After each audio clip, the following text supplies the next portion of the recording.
Hi, I'm Shelley Maurer, And I'm Cher Emmerich. Welcome to Life Lessons from Pickleball. where we engage with pickleball players from around the world about life on and off the court. Thanks for joining us. Before we get started, we have something really exciting to share. Our book, Life Lessons from Pickleball, is now available on Amazon, and a portion of every sale is donated to Operation Paddle Lift. Your purchase helps deliver paddles, nets, and resources to underserved communities around the world. Thank you for being a part of growing the game we all love. Now let's jump into today's episode. Welcome everyone to Life Lessons from Pickleball. Oh, today we are absolutely honored to welcome Alice Tim, a Masters Pickleball champion, founding member of U.S. Senior Pickleball, and a Hall of Fame collegiate tennis coach. Alice's story spans decades, from competing on the international tennis circuit and reaching a world ranking of 13 to building championship teams at the University of Tennessee at Chattanooga and Yale, and continuing to win gold medals in senior pickleball today. She also broke barriers early on, starting a women's tennis team at the University of Florida when none existed, yay, and has spent a lifetime creating opportunities for others through sport. Alice, what stands out the most is your philosophy. You've always said you don't play for exercise or even health. You play because it's fun. Take us back. How did sports first come into your life? When I was a little kid, we used to play in the boulevard, just throwing balls. My dad would, pitch baseballs to me, and there was no organized sports at all. Not like now, where kids have soccer leagues and baseball leagues, and it was just fun, and it still is fun. That part never changed. You started playing tennis in high school and then went on to start a women's tennis team at the University of Florida. What in the world gave you the confidence to do that? I wanted to play, and it was just that simple. And the only way I was going to get to play was to start a team myself. And I went through the dormitories at the University of Florida and got other girls who also played tennis, because Florida had good tennis. There just wasn't intercollegiate tennis. And I got them all together. And there were some famous, Rita Mae Brown, for example, was on the team. And we just had so much fun. And a lady named Miss Pye, who was a phys ed teacher, she drove the station wagon, and that gave us the opportunity to go to tournaments. The University of Florida had been a men's university, and and Florida State was a women's university. And Florida State had women's sports, but Florida did not. And so getting all the girls together and then playing, it was terrific fun. And I got a chance to see the state of Florida because of trips. And I became a geography major at the university and have traveled ever since. Well, and then you went, yes, and then you went on to travel all over the world. What really stands out for you among that experience? It was fantastic. You could buy a $1,250 ticket on Pan American Airlines. Oh, yeah. And you had 52 weeks to complete a journey around the world going in the same general direction. So I would start in Chicago. I dated one of the Chicago Bears. I start in Chicago. I'd play San Francisco, Los Angeles, Honolulu, then up to Tokyo, and then Hong Kong, then down to Australia, play the Australian circuit, back up to India, play the Indian circuit, and move into the Middle East. Now, women couldn't play in Saudi Arabia at that time, but I played the Israeli circuit, and then into Europe for all the French championships, the Wimbledon, and the grass courts tournaments after Wimbledon. Then I'd fly to New York, play the U.S. Championship, fly to Chicago, buy another $1,250 ticket, and do it all over again. Oh, I want that life.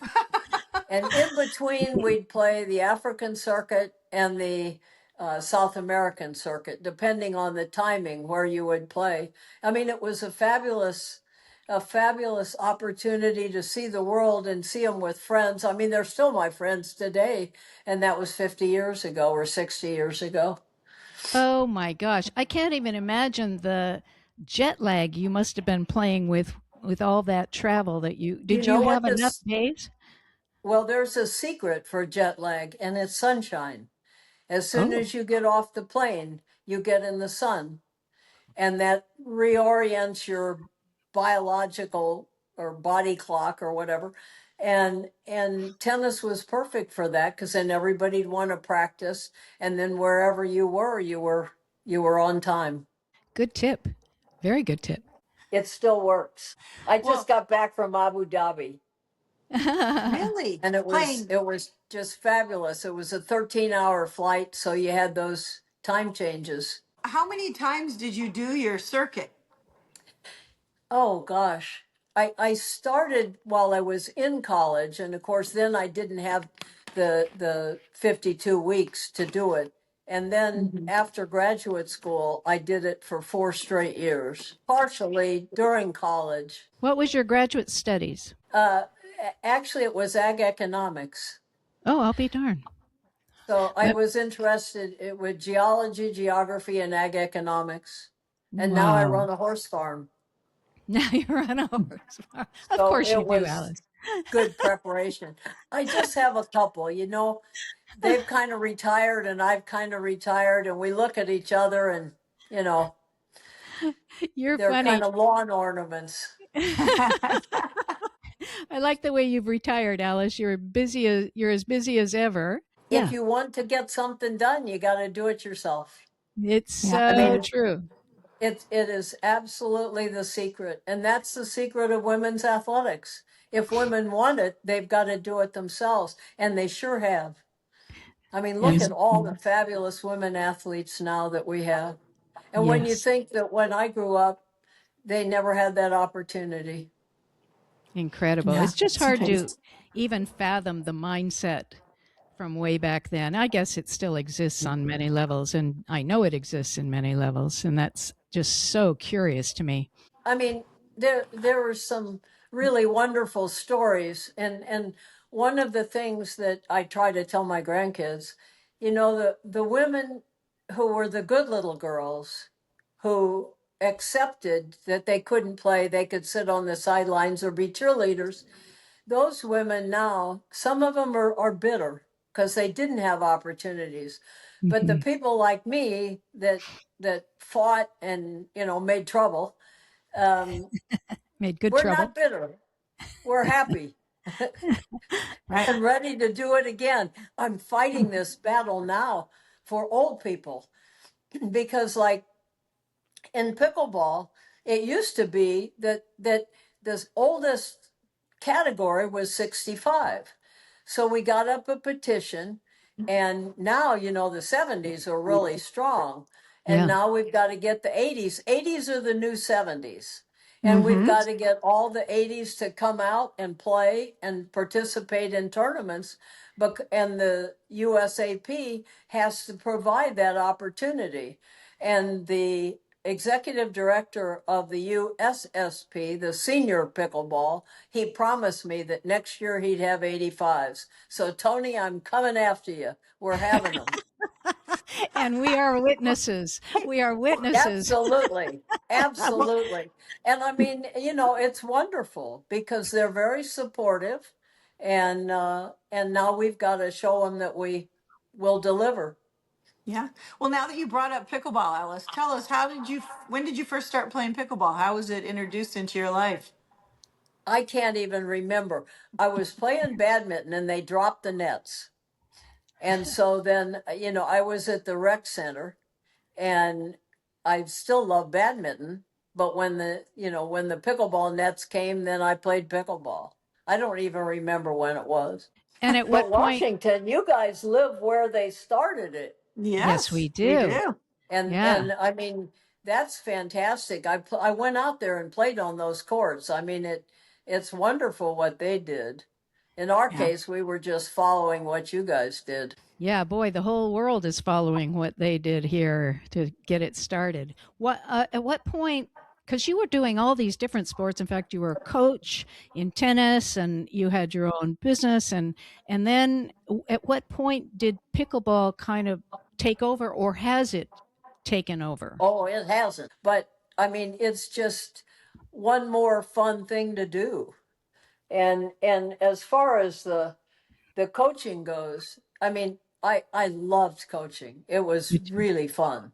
Oh, And and every year my Yale team has a reunion. We're having our 34th reunion in June. And I mean, those girls have maintained contact. They help each other with their children. They've hired their children. They do these spectacular things because 10 girls can do more than just one. And so I'm really proud of the team. And I think all coaches should have that responsibility of keeping those girls close, and you have more power to make a difference. indeed. And did you coach pickleball as well? I teach pickleball. I don't coach it because they don't really have organized, well, they're just getting started having organized teams. It's not an NCAA sport. And Mhm. so I only teach it, but not really coach as far as the team goes. They Mhm. need to What do that. They need to make an effort to be in the NCAAs. what is it about pickleball that makes you want to keep competing? That gets me what? That makes you want to keep competing? And by the way, I'm sorry, but I took a shower with my hearing aids. and, Oh boy, and been there, done that. so if I have to ask you a question, that's why. Um, well, I mean, I think that, pickleball offers an opportunity. It's very easy to learn and very social and welcoming, and it's new. And so there's every reason for people to then give it a try. And once they give it a try, they just really have fun. And it's sort of morphing in different directions where, the pros, and then we have the seniors, and then we have the one unusual characteristic about pickleball is numbers wise women exceed men, and so it gives a lot of women opportunity that they never had, and they found out that sports are fun and very supportive. And make all the difference in the world as far as we're concerned. So, do you play singles, women's doubles, and mixed doubles, or what do you play? I play all three, but I don't always play singles because four knee replacements are Oh kind of my. a hindrance in singles. Oh my. Four knee Oh yeah, replacement. yeah. So that limits the singles sometimes. Oh my gosh. Not your age, just the knees. That's so impressive, my dear. Well, I wish I was 20, let's put it that way. You But if seem you're like you're not, 20. you got to do what you got to do with what you got. In fact, you have a saying, just quit complaining and do something. Uh, Oh, where does that absolutely. where does that mindset come from? I hadn't thought about this, but my parents, I never heard my parents complain. I Hmm. never heard my mother complain, and I never heard my father complain. And my Wow. father was in World War I. He was shipped to France right out of college. He was a Yale graduate, and right after graduation, he went to the front in France. And he got there in time for the victory parade, so he didn't have to go in the trenches. But my Nice. father never ever complained, and my mother never complained. And I never thought about it. I just grew up like that. I Wow. don't know how many of us can relate to that. Yeah, I Oh, know. I mean, I thought that's the way people were. And it's like I tell my grandkids, if they say one of them said they didn't get enough time to wash their hands before lunch, I said, get up a petition and do something. Don't tell grandma. Get up there and do it yourself. And I Wow. think I grew up like that. What else my mother did that made a huge difference in my life and I didn't know it at the time. My mother, like when I was a little girl, if I'd come home and complain, my mother would say, all God's children. And so I never grew up with prejudice or looking down on somebody because all God's children. And Oh, then when I started traveling, I'd go to Buddhist countries or Hindu countries or Jewish countries or whatever, and it was all God's children. oh, And my God's. mother's voice. That's Hmm. beautiful. Yeah. Really It's beautiful. really true. Yeah. Just think Yes. if everybody had that benefit. Yeah. Imagine what the world would be. Yeah. Yeah. Yeah, all Imagine. God's children. Yeah. Well, Alice, you're so inspiring at your age that you're so active in everything you do. Tell us, how do you personally think about age? Oh, I have to confess, I really don't think about it.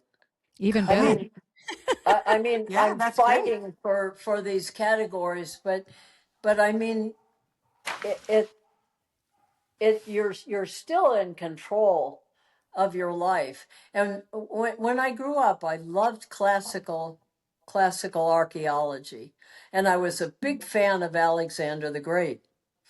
And I read every book I could find about Alexander the Great. And he died when he was 33.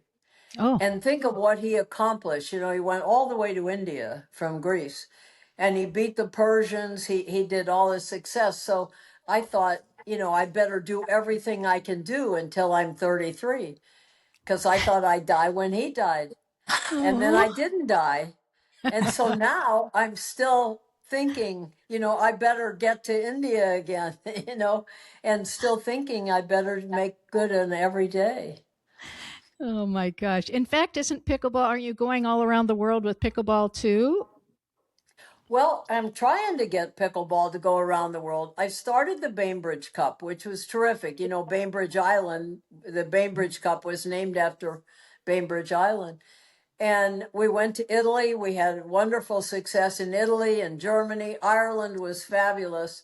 And then they dropped the Bainbridge Cup. And so there's not as many opportunities. So this year, I'm trying to get together with Karen in England to have what I'm going to call the Heritage Cup. Ooh. And the Americans would go over to play the British, and then the British would come here another year and have an Oh, exchange, um, because we need more international support in pickleball. If they really want to be in the Olympics, they've got to be in 70 some countries. They've got to have, a real sport. So I'm trying to get that expanded in pickleball. Table tennis is another story. There's a lot of international table tennis. I told you, I just got back from Abu Dhabi, and that was the World Master Games, and that Wow. was table tennis. Wow. So, You have definitely, I think Nike should sponsor you. You are definitely the just do it gal. And in well, every sport. I remember when I told my brother he ought to buy stock in Nike when they first came out, and we so, didn't. so you're They had good intuitive too. stuff then. Yeah, yeah. yeah. Oh my gosh, you have lived such a full life and an inspiring one. And I'm really touched by your parents and what Oh, life would be like if we all had that we're all God's children concept, children of the universe, and that there's don't complain, just do. And I just think that is amazing that you grew up with that and that what a lovely legacy you are continuing to live out for your parents. I can only imagine how proud and honored they are to see the life you've lived. well, I hope. And my kids, and my kids too. Your My kids. my my daughter is an athletic director, and Oh, just think of what before there were no sports, and now she's an athletic director. That is That's so amazing. cool. Yeah, So I cool. mean, I think it's fabulous. It really is. Now, in all of your living, and especially in your playing pickleball, what would you say are some life lessons that you've gleaned? Oh, I had to make a couple of notes. One of them is like I said, if you want something, you have to do it yourself. You know, you like I got on the board of a community near me. You get on the political side, and then you get pickleball courts built. So Uh-huh. I think I think that you have to be an activist if you want to make a difference. And then another thing is you should wear sunscreen, Ah, because yes. so many of my friends are having surgeries because of the Oh, sun, skin. oh, oh. And I learned that the hard way. So What? that would be a smart thing to do. And the one thing that's really fun now, I write these in, or I do these interviews for Pickleball Magazine, and Oh. everybody has a story. You must find the same thing, right? Yeah. Hmm. Everybody has a story. Well, one of the guys that I interviewed, he he was born in Brazil, and at 12 his father sent him to the United States. He was ethnic Chinese, or is ethnic Chinese. And he came to the United States and he slept on people's couches, got an education, and became a dentist. And now he goes back every year to Mexico to fix cleft palates for free for Oh, children, for poor kids. And I oh, mean, when you play pickleball with somebody like that, you have no idea the Right. story that this guy has. And that's pretty true of everybody. They have Hmm. wonderful stories. And that and you're lucky to do it. I'm lucky to do it for Pickleball Magazine, but you can really do those stories anytime. Just listen to people. exactly. Hmm. And it's my experience is even for somebody who's never left their hometown their entire life, they still have a fascinating story to tell. And I Yeah. just love that whole idea of bringing out story. And when we are playing pickleball, when we have the opportunity to not just compete with each other, but then to get to know each other and realize, Hmm. wow, yeah, we're all just God's children, children of the universe. And we're here to have a blast and let's enjoy. So that is Hmm. really cool. We go to lunch every Wednesday. Oh, nice. And yeah, after we play, and then we catch up with everybody.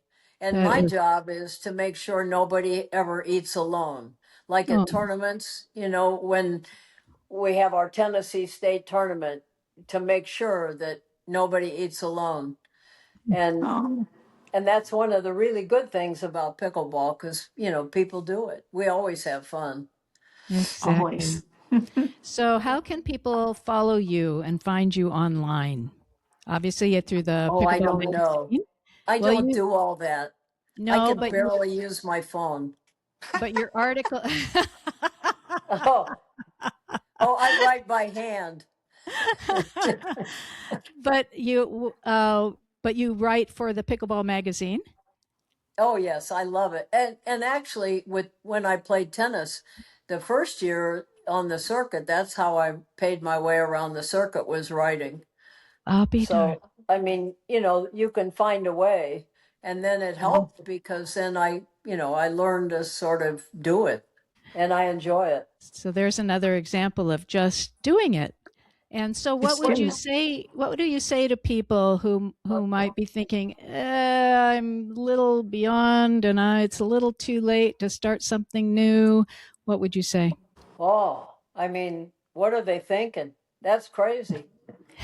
I mean, there's all kinds of new stuff out there to do and to try, and sports. I mean, badminton, table tennis, cornhole. There's lots of things to do. And then So pickleball, people find is the most social. it is, Yeah. isn't it? Every Welcoming. sport has a character. Huh. I mean, like tennis is classy. Yeah. People people dress classy. They hand the ball to each other classy. Tennis is classy. Table tennis is sneaky. You know, you get all these different serves and you have 40,000 different rubbers. And so you have this character. But pickleball is, you know, hee haw fun. And yeah, it is. Even if you don't, even if you want to be serious, it's still enjoyable. And the name says it all. Pickleball. You must find this Oh yeah. interviewing people. Well, I think pickleball is a really good example of you get out of life what you put into it. Yeah. You know, I Oh. mean, I told you we went to Italy for the Bainbridge Cup, and then I made all these friends, you know, Oh. and you certainly get exercise from Yeah. playing and friendship. I've had the opportunity to travel. I think now I've won a gold medal in I think it's 47 states. And so I have all these friends, you know, that I've met along the way and stories along the way. But you have to make an effort. One of the neatest of all was playing in North Dakota. That was the most interesting. And I wouldn't have been able to go to Dakota without pickleball. But you got to tell me about that because my husband was born and raised in North Dakota, and he'll ask me why. Oh, I mean, there was a trail, a car road, where they had all these iron sculptures, huge iron sculptures for something like 30 miles. I mean, it was so neat. And then it's the number one state for bee production, for honey production. I never would Oh, have thought that. oh, And I then didn't there's know Teddy that. Roosevelt National Park, and Mm-hmm. there's wild horses. I mean, where it really is like it used to be, you know, not Disney World, but where it really is. I thought North Dakota was fascinating. And then in the state games, you know, people were so nice. They were just lovely. And out in the middle of, I mean, it was far away. There were two pickleball courts, you know, Up you go. in a little town that had maybe no stop signs. Yeah.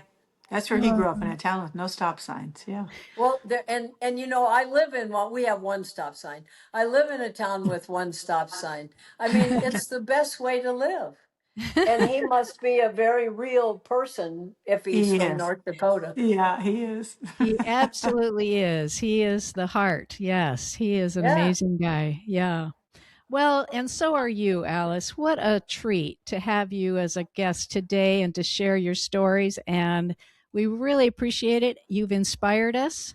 And we will be absolutely watching to make sure that the 80s and 90s categories are added to pickleball. And let's move into 100. Why not? You know, let's go Oh, for it. Yes. absolutely. I mean, they're there. The Yeah. players are there. Yeah. Yeah. Thank you for making this happen. And thank you for Yes. being a guest on our show. Really Well, this appreciate was it, Alice. great fun. You guys, I bet you just love doing. I mean, there must be so many people out there that are just, you know, fun. It So is. many. We love this and we love you, girl. Thank you so much for everything you've done. And we Oh, are standing on your shoulders and we really appreciate it. Thank you so much. Thank oh, you. thanks. And thank you all. Thank you for tuning in. Thank you for all the likes and comments and shares. Oh, gals, come on, let's share this episode. And by the way, we are celebrating this book, Life Lessons from Pickleball, with little one page short stories of our first 80 some guests with their life lessons. It is an awesome, inspiring little book that for anybody that you love who loves pickleball, and even if they don't love pickleball, this book will inspire. In an ebook, it's in paperback, it's on Amazon.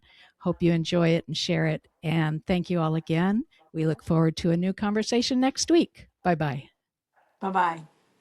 If you love our podcast, we'd be so grateful if you'd take a few seconds to follow or subscribe to Life Lessons from Pickleball. This ensures you'll never miss an episode and helps us continue these wonderful conversations. On Apple Podcasts, Spotify, or wherever you listen, go to the show page and tap the follow button in the top right corner. And on YouTube, click the subscribe button under any of the episodes. Thanks so much. Hope to see you on the court.